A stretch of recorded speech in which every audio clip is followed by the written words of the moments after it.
Pagbukas po kayo mga kapatid sa Jeremiah chapter 35.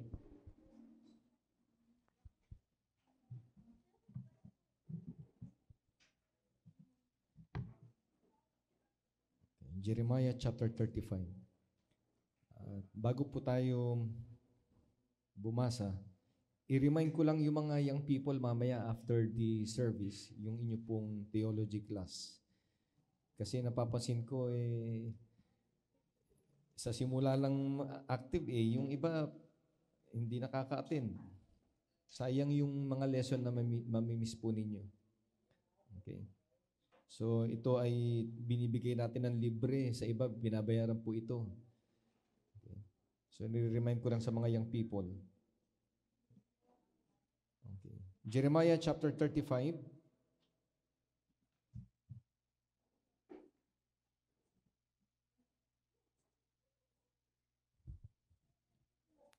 Simulan natin sa verse 1.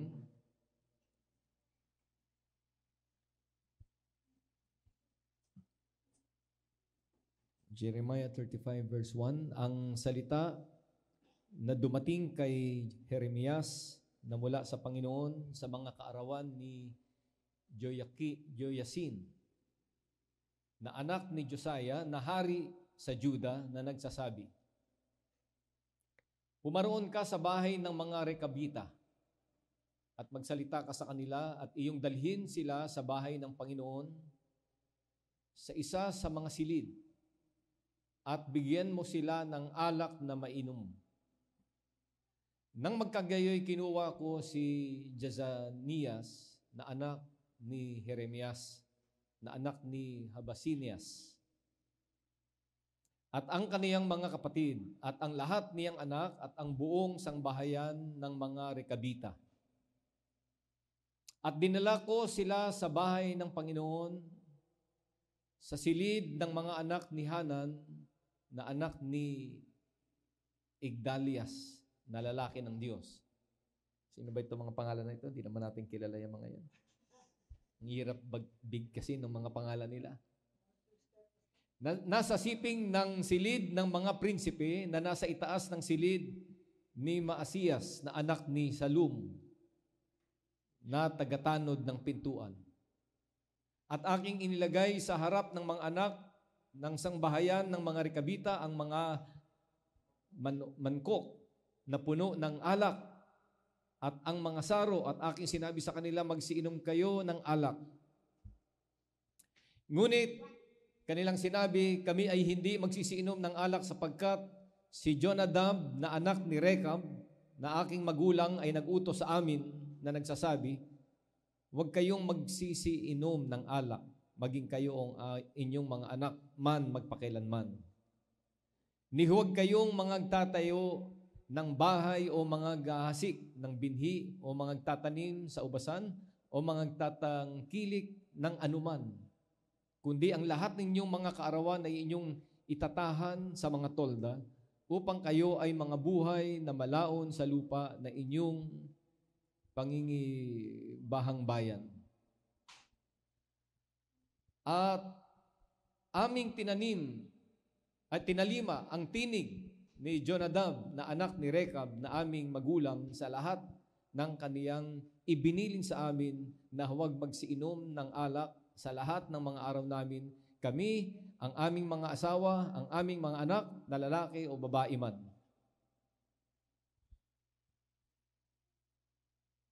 Ni huwag kaming magtatayo ng mga bahay na aming matatahanan, ni huwag kaming mga tangkilik ng ubasan o ng bukid o ng binhi.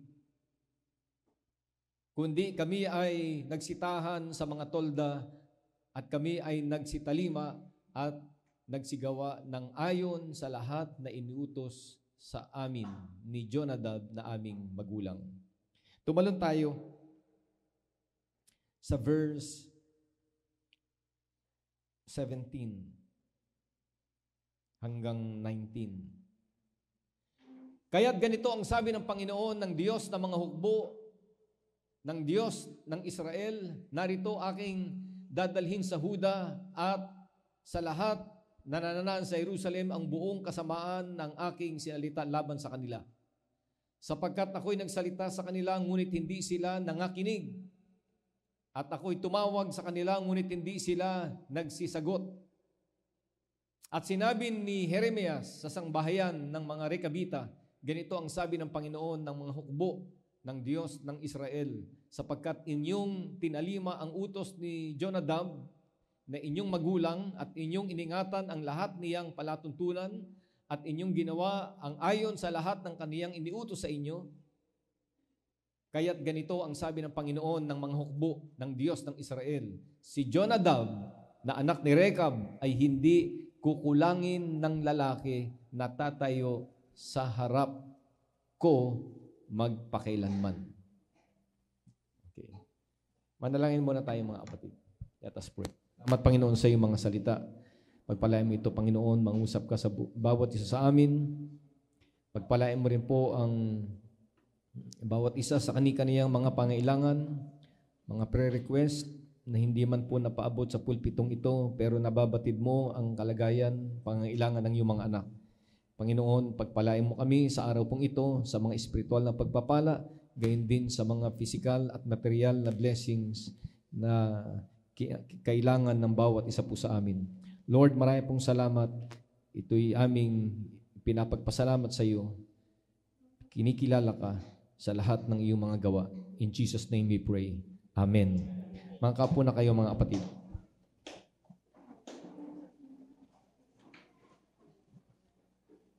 Okay. Rechabites. Familiar ba kayo sa karakter na ito ng Bible? Si Rechab? Hindi masyadong sikat, Hindi masyadong nababanggit. Yeah, pero ang Rechabites ay isa sa lipi ni Israel na nanirahan dito po sa lupaing pangako. Subalit, kakaiba yung lifestyle nila kumpara sa kanilang mga kapatid. Kumpara sa kanyang mga kapatid. Okay. Because these Rechabites, yung mga Rechabita na ito, mga kapatid, they maintained an ascetic lifestyle, conservative and ascetic lifestyle. Ano ba itong ascetic lifestyle na ito? They practice strict self-denial as personal and spiritual discipline. Strict denial. At namuhay sila na disiplinado yung buhay nila pagdating doon sa pagsunod sa mga tradisyon, mga utos at kultura na inobserve ng kanilang mga magulang at ipinasa sa kanila. Okay. Now, what is this discipline? Ano ba itong disiplina nila? Na nakita ng Panginoon yung discipline na ito, yung klase ng lifestyle nila, nakita ng Panginoon yung kanilang faithfulness doon sa discipline na yon, sa lifestyle na yon, na naging dahilan kung bakit pinatawag ng Panginoon itong mga anak ni Rechab through Jeremiah at dalhin sila doon sa temple. Isa sa silid doon sa temple. Dahil merong mensahe na gustong ibigay ang Panginoon sa bayan ni Israel, message na makukuha doon kay Rechab. And what is that message? Ano ba yung mensahe na yun? Yung mensahe na pagiging disiplinado, yung mensahe na pagiging tapat, at yung mensahe na maingat o matiyaga na iningatan yung aral na ipinasa sa kanila ng kanilang mga magulang. Kasi hindi yun nakita ng Panginoon sa kanyang bayan. Ano ba ang mababasa natin na naging gawi ng bayan ng Diyos? Sila ay paulit-ulit na nagkakamali at paulit-ulit na sumasalangsang sa utos ng Diyos, paulit-ulit na tumatalikod sa Kanya at sumasamba sa mga Diyos-Diyosan, paulit-ulit na sumasalangsang sa Kanyang mga salita. Paulit-ulit. Siguro, nakita ng Panginoon na parang hindi na sapat yung paulit-ulit na paalaala at salita ng propeta. Hindi na siguro sasapat yung direct na review or pagtutuwid. Kaya ang ginawa ng Panginoon, tinawag niya ang sambahayan ni Rechab upang sa pamagitan ng sambahayan na ito ay isumbat sa kanila yung kanilang kawalan ng katapatan at upang ipakita sa kanila na kung gugustuhin ng tao at kung ang tao ay magpapakatapat at ang tao ay magiging disiplinado, kaya niyang gawin yung isang bagay na matuwid. So narito, dinala yung Rechabites doon sa temple at ang instruction ng Panginoon sa kanyang propeta, bigyan mo sila ng alak. Painumin mo sila. So nandun sila mga kapatid sa chamber na yun at nilatagan sila ng alak, saganang alak. Eh kung ang tinawag mo ron ay lasinggero at manginginom, baka kahit hindi mo yayain yun, ubus yun mga kapatid. Pero ano sabi ng Bible? Yung binasa natin, hindi kami iinom ng alak. Hindi namin yan iinumin sapagkat ang aming magulang na si Rechab ay ipinag-utos sa amin na kailanman sa buong lahi namin ay hindi kami iinom o titikim ng alak. Sa verse 8, and we have obeyed the voice of Jonadab, the son of Rechab, our father, in all that he commanded us, not to drink wine all our days. We, our wives, our sons, and our daughters. Ano pang sabi nila? Nor to build ourselves houses to dwell in, and we do not have vineyard or field or seed. We have only dwelt in tents and have obeyed and have done according to all that Jonadab our father commanded us. Hindi namin iinumin ng alak na yan sapagkat ang kabilin-bilinan ng tatay namin, ng lolo namin, ng aming ninuno, na huwag kayong iinom ng alak. Ni huwag kayong magtatayo ng bahay na permanenteng istruktura. Ni huwag kayong magtatanim ng vineyard. Mamuhay lamang kayo sa tent at mamuhay kayo na simpleng pamumuhay. Alam nyo, sa buong angkan nila at sa paglipas ng mga taon, itong mga pinatawag na ito, mga ano na ito mga apo-apoy na ito But they were able to observe and keep the tradition na ipinasa sa kanila ng kanilang mga magulang. Sa bagay, tayo maingat din naman sa pagsunod sa mga tradisyon. Nung tayo ay wala pa sa ganitong pananampalataya. Masyado tayong observant sa mga tradisyon.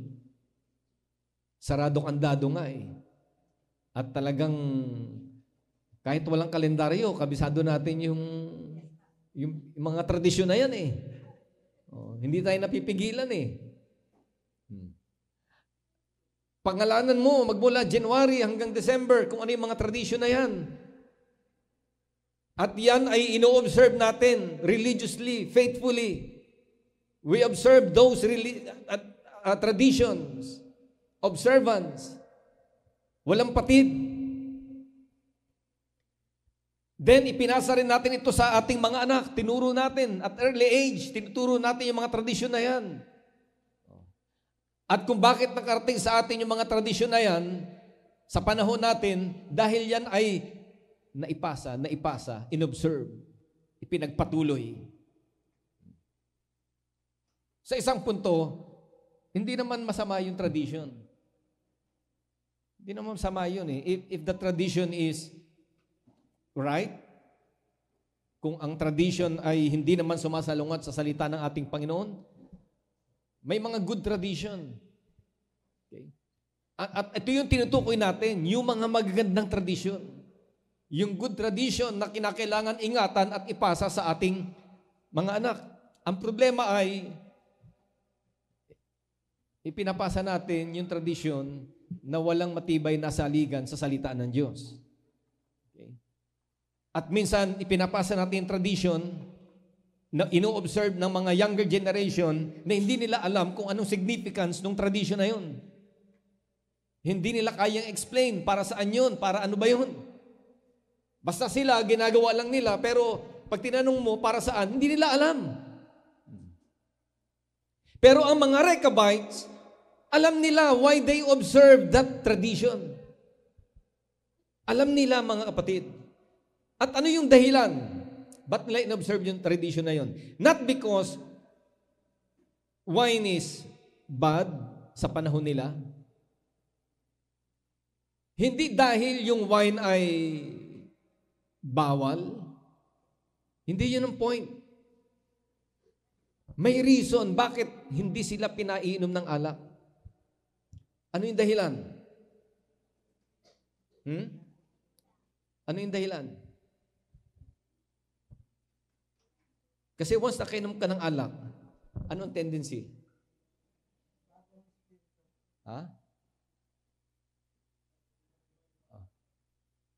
Kasi they maintain an ascetic lifestyle, di ba? Okay. In order for you to drink wine, kasi yung pag-drink ng wine is just a byproduct of your,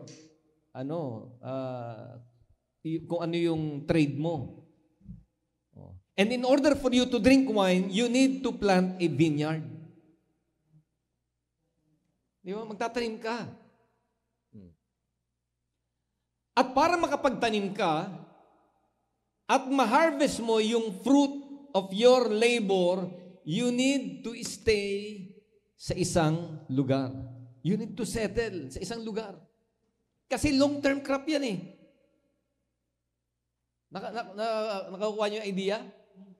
So para tumubo yung vine, di ba? Yung grapes. Aalagaan mo yan. And it takes how many years bago magbunga yan? Ilang taon? 4 na taon? Oh. So ibig sabihin, kailangan mag-stay ka sa isang lugar. At kapag mag-i-stay ka sa isang lugar, kailangan mag-acquire ka ng mga kagamitan na pangmatagalan. Diba? Kailangan mong mag-maintain ng mga materials, tools, diba? Na kinakailangang magtagal siya sa mahabang panahon. So that's one of the reasons. Ano pa? Ano sabi doon? Mamuhay lamang kayo sa tolda. Sapagkat ang mini-maintain ng mga Rechabites ay yung, bukod sa ascetic lifestyle, yung ma-maintain nila yung kanilang kabuhayan na sila ay mga shepherd. Nag-aalaga ng hayop. At ang isang shepherd, alam nyo naman ang buhay ng shepherd, hindi yan pumipirmi sa isang lugar. Bakit? Bakit hindi pumipirmi sa isang lugar? Ay maghahanap ng greener pasture yan eh. Pag nakain na ng mga tupay, yung damo, lilipat yan ng ibang lugar para pakainin yung kanilang mga hayop. At sa time nila mga kapatid, marami yan. Marami ang mga hayop na yan. Hindi lang naman kambing yan. Hindi lang naman, yung tupa. May mga alaga rin silang mga camel. May mga alaga silang mga donkey. Lahat ng yan, ox, lahat ng yan, ang kinakain yan ay damo. At para ma-maintain mo yung ganyang profession, para ma-maintain mo yung ganyang hanap buhay, kinakailangan hindi ka pipirmi sa isang lugar. Mamamatay yung alaga mo. Maghahanap ka ng mga lugar na mayroong greener pasture at para maging magaan ang iyong pagkilos, pag-transfer from place to place, kinakailangan ang iyong gamit ay simple. You need to maintain a minimalist kind of living. At kinakailangan ang mga gamit mo ay mobile. Hindi ka pwedeng, kumbaga sa pananalita, cowboy ka dapat dyan eh. Yung simple ka lang eh. Hindi ka dapat maarte. O wala kang masyadong mga gadget na masyado ka nag-i-invest sa mga material na bagay. Kasi kinakailangan, alam mo na yung lugar ay hindi ka permanente roon. Pansamantala ka lang doon at kailangan mo maghanap ng another place. Greener pasture upang ang iyong mga alagang hayop ay makakain at makasurvive. At yun yung dahilan kung bakit ito yung habilin ni Rechab sa kanyang mga anak. In order for you to maintain this kind of lifestyle, you need to live an ascetic kind of life. A simple life. Huwag kayong iinom ng alak dahil matetempt kayo na magtanim. Matetempt kayo na martili sa isang lugar. Matetempt kayo na magtayo ng mga permanent structure. At pag nangyari yan, mawawala itong mahal nating trabaho na pag-aalaga ng mga hayop.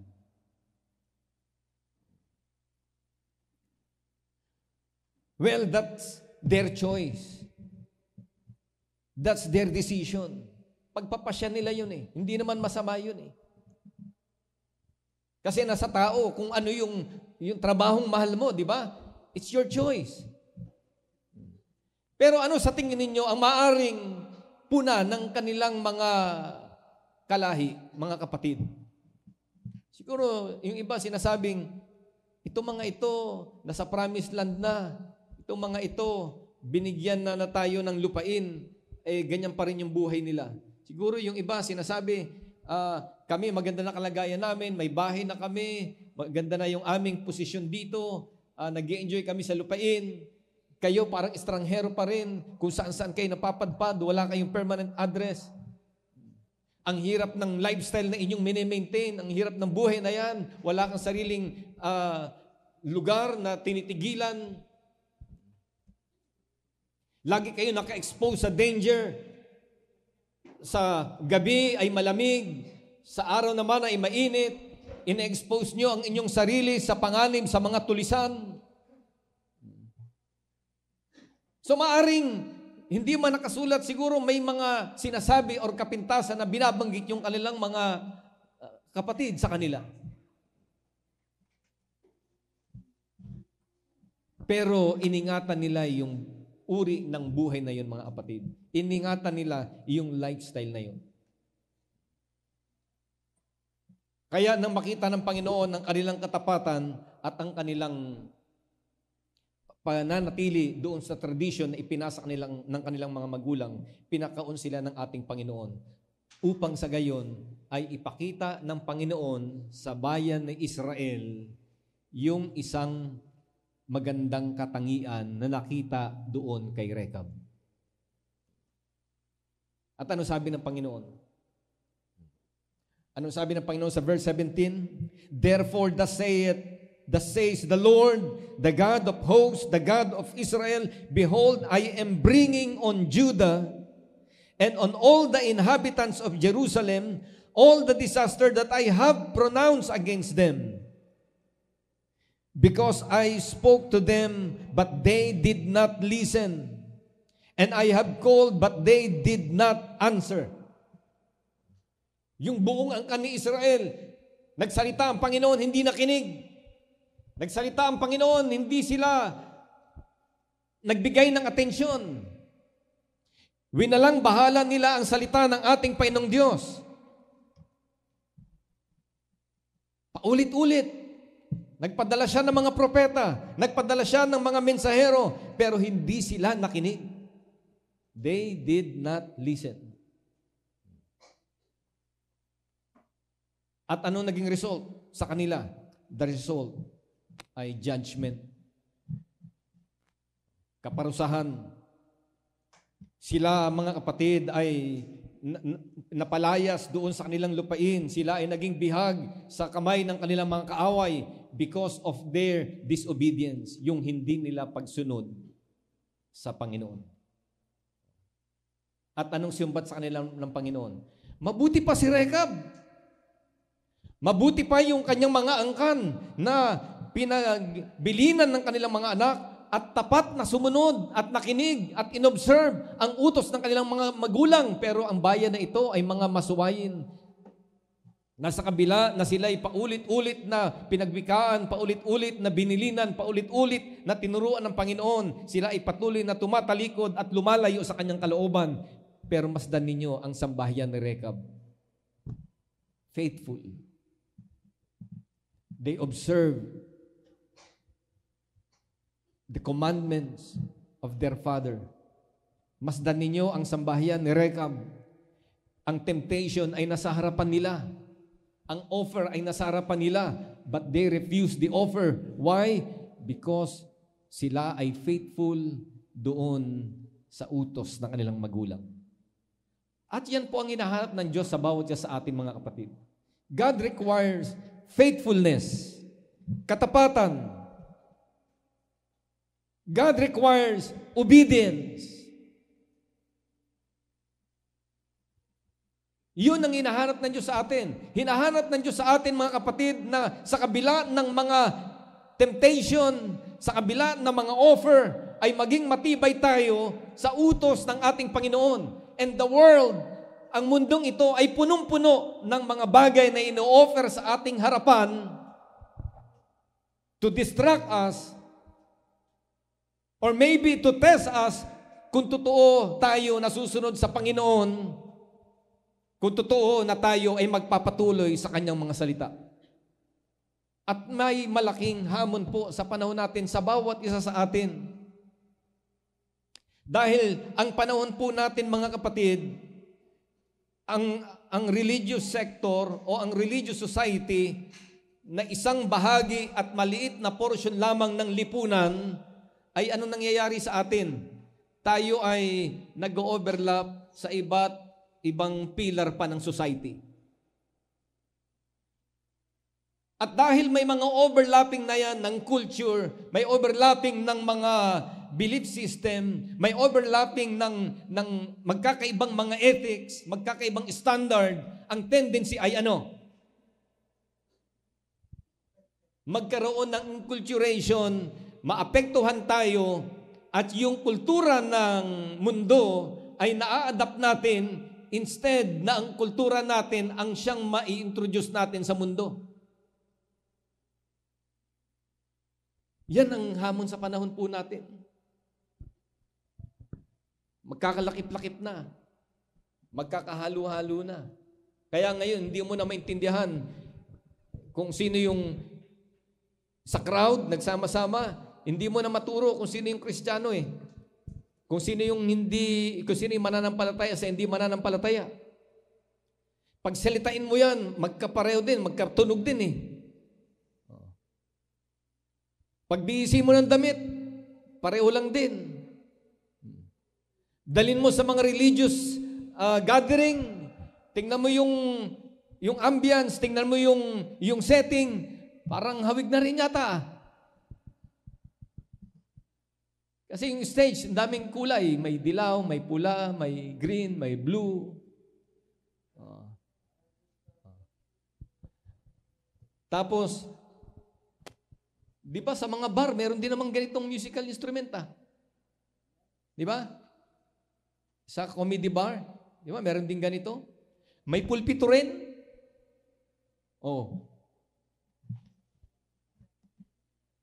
May nagsasalita rin sa harap. Alisin mo nga yung sound. Panoorin mo, comedy bar, tsaka church service. Alisin mo yung sound. Tingnan mo. Parang magkahawig Parang parehas. Nasa panahon tayo, mga kapatid, na kung saan ay nagkaka-overlap na, nagkakalakip-lakip na ang iba't ibang sektor sa lipunan, kasama po ang religious sector. Kasama po tayo, mga kapatid. Pero tandaan po natin that the church has its own culture, the church has its own melody, the church has its own lifestyle na kinakailangan nating i-maintain. Kinakailangan tayo magpatuloy. Kailangan tayong maging matibay sa mga tradisyon na ito sapagkat ang Diyos nire-require sa atin ang katapatan, ang pagpapatuloy at ang matiyagang pag-o-observe sa mga mabubuting aral na sa panahon po natin ngayon ay sina-challenge itong mga aral na ito. But we need to stand firm. Ito ang sinasabi ng Panginoon. Ito ang binilin sa atin and we will observe this. O obserbahan namin ito. Magpapatuloy kami dito. Minsan tayo, pinupunan natin yung iba eh. Diba? Napupunan natin sila. Pero alam niyo mga kapatid, may mga kahangahangang bagay na nasa kanila. Na sabihin na natin, hindi sila kabilang sa grupo natin mga kapatid, pero may mga kahanga-hanga silang ginagawa, mga tradisyon na hindi nga natin nagagawa eh. Sabihin na natin, hindi yun yung tumpak na paraan. Pero yung kanilang devotion, minsan sampal sa atin. Kasi wala tayo nun. Mabuti pa nga sila. Ilang beses manalangin ang Muslim? 5. 5. Oh, sinasabi natin, mas totoo tayo kaysa Muslim. Pero nahigitan ba natin yung 5 prayer nila sa isang araw? Magmula bata yun hanggang matanda. At kahit saan magpunta. At kahit anong oras, basta't dumating yung oras ng panalangin na yun, sala, magsasalayan. Maglalatag yan ng luhuran nila at mananalangin yan, mga kapatid.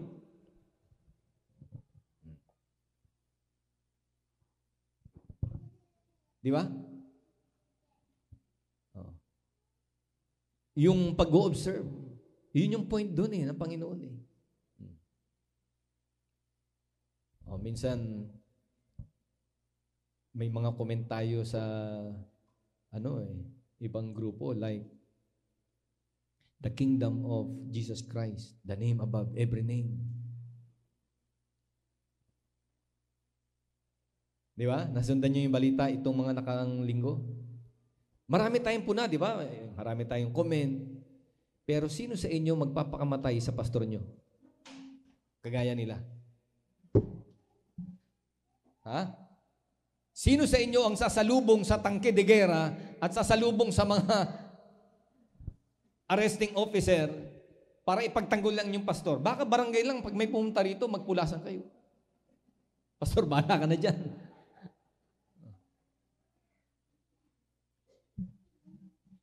Yes, sabihin na natin mayroong mga hindi tama, pero yung makikita natin doon yung yung kanilang devotion. Yung kanilang devotion, yung kanilang kahandaan na kahit buhay nila ay handa nilang ibuwis, alang-alang sa kanilang pinoprotektahang lingkod ng Diyos nila na tinuturing. Diba?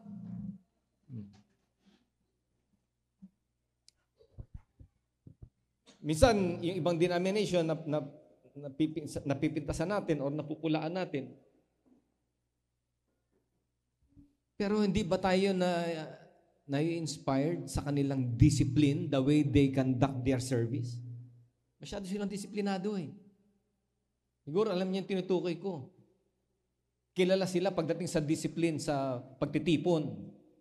Ano yung discipline nila sa pagtitipon nila? Hiwalay ang lalaki sa babae. Tapos may oras talaga yan na sinusunod. Meron niyang time card. O pag na-late ka, sarado yun. Hintayin mo yung susunod na service. a-attend ka doon sa susunod na. Disiplinado sila, tapos walang maingay. Pati mga bata, tahimik. Tapos pag may dumating, hindi mo mananotice kasi tahimik. Dito minsan, may nagsasalita na sa harap, pag may dumating, nagbabatian, kamusta ka na? Dito ka, upo, dito ka. Tahimik. Disiplinado sila. Disiplinado. Ngayon, mapupulaan ba natin sila doon? No. Dapat ina-adapt natin yun. Diba? Kung kayo ay familiar sa ano sa US, yung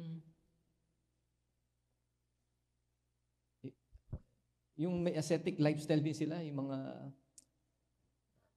Amish. Alam niyo yung mga Amish? Tinatahi nila sarili nilang damit. Sila nagtatahi na sarili nilang damit. May sarili silang disenyo. Tapos, yung kasuotan nila, parang nagpunta ka ng 17th century. Yung ano nila. Tapos, yung headdress nila, tapos sa lalaki, may damit din na sinusuot sila. Tapos, yung extreme, yung mga dating Amish, hindi sila gumagamit ng cellphone, hindi sila gumagamit ng makinarya, ang gamit nila sa pagsasakay, kabayo pa rin. Hindi sila gumagamit ng mga power tools, although ngayon, yung iba ay gumagamit na. Pero, maaring napipintasan sila ng ibang denomination, pero yung discipline, papaano nila yun na ipagpatuloy at naipasa sa kanilang mga anak. May sarili silang eskwelahan. Lahat ng bata itinuturuang magbasa at sumulat at kung ano yung trade ng kanilang tatay, ipinapasa yun sa mga anak. Disiplinado sila pagising sa umaga, may mga kani-kaniya silang mga toka-tokang trabaho. Hanggang sa gabi, lahat yun nakaprograma, may mga ginagawa sila. Yung disiplina na yun na hanggang ngayon, ilang taon na ang lumipas, hanggang ngayon, nariyan pa rin yung mga Amish.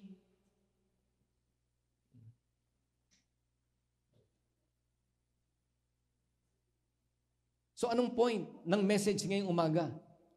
Ang punto sa mensahe ngayong umaga, mga kapatid, ay yung kahalagahan ng pagsunod sa Diyos. Yung kahalagahan ng pagpapatuloy sa mga matutuwid at mabubuting aral.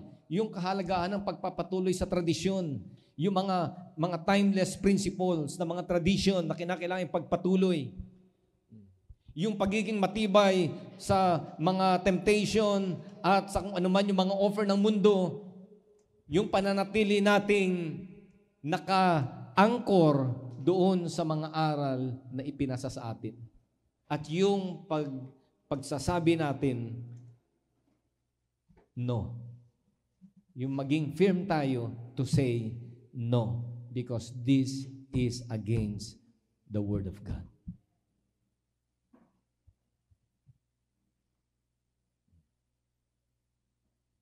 Sino sa atin ang hindi tinest sa ganyang pagsubok? Kung ikaw ba ay susunod o hindi? Siguro tayo dumanas niyan. Tinest tayo. Merong ilalagay sa harapan mo. Ititest ka kung ikaw ba ay susunod o hindi. Sino sa inyo naka-experience na nung kayo makakilala sa Panginoon, iniwan nyo yung dati nyong gawi, pagkatapos nakasalubong nyo yung inyong mga kaibigan, pare, come here. Daan ka muna dito, upo ka muna. Tagay muna. At ikaw naman, wala naman nakakakita rito, wala naman mga kapatiran. Pagbigyan na natin ito, pakikisama. Pre, isang shot lang ha. Isang shot. Pagkas ng isang shot, naging dalawa na hanggang wala na. Nalasing ka na.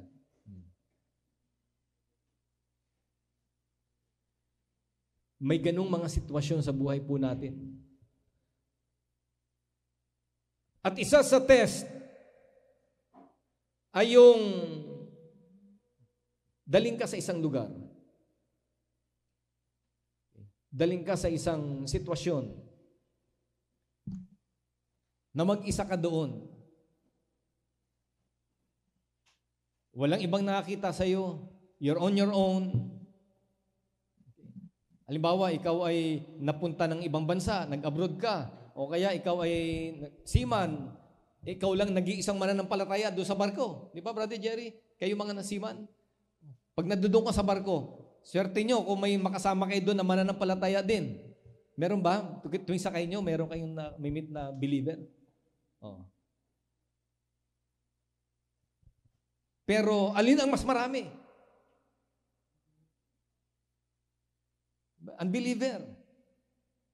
Yung mga nagtatrabaho sa labas, halimbawa nagtatrabaho kayo sa isang company, kadalasan ay mas marami yung mga hindi mo kapananampalataya or swerte mo kung may makasama kang mananampalataya sa company na tinatrabahuhan mo. Sa school, swerte mo kung nataon na may classmate ka na kapatiran. Pero kadalasan, sa school lang kasama mo, mga hindi mo kapananampalataya eh. Di ba? Maging sa mga family gathering. Sa family gathering, maliban lang kung converted na yung mga mahal mo sa buhay. Pero sa mga family gathering, may mga unbeliever tayo mga mahal sa buhay. Ngayon, sa ganyang mga tagpo, may mga test dyan. Yung mga pagsubok. Iti-test ka. Iti-test yung faithfulness mo. Nakaka-relate kayo sa school, sa mga classmate ninyo? Diba? May ino-offer ba sa inyo? May mga paghihikayat ba? Sa school? Meron? Wala? O, meron. Sa barko? Meron? Sa mga workplace nyo? Sa pinagtatrabahuhan ninyo? Sa opisina? Sister Vivian? Wala? Meron, di ba? Sa mga kamag-anak nyo, kamag-anak natin, pag nag-gathering, di ba? May tuba.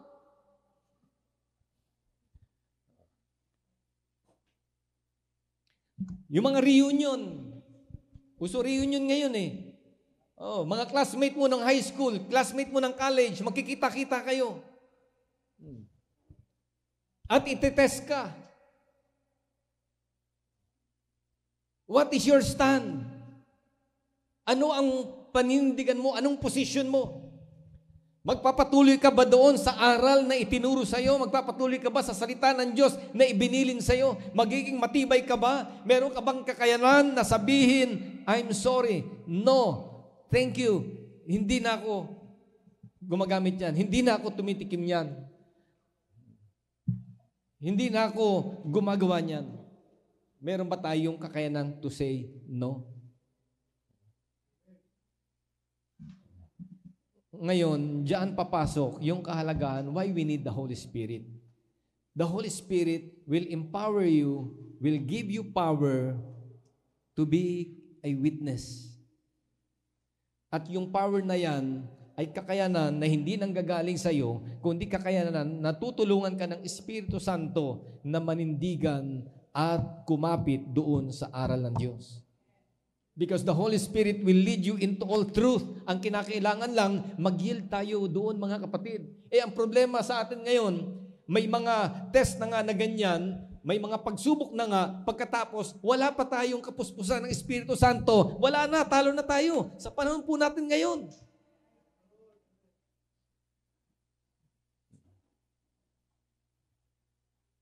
Kaya nga kinakailangan, napakahalaga na tayo ay manalangin, magbabad sa Espiritu ng Diyos, magbasa ng Kanyang mga salita, magbulay-bulay araw at gabi sa Kanyang mga salita, manalangin palagi, ilagay sa ating isip ang salita ng Diyos, umayon sa patnubay at bulong ng Espiritu Santo sa atin, mga kapatid.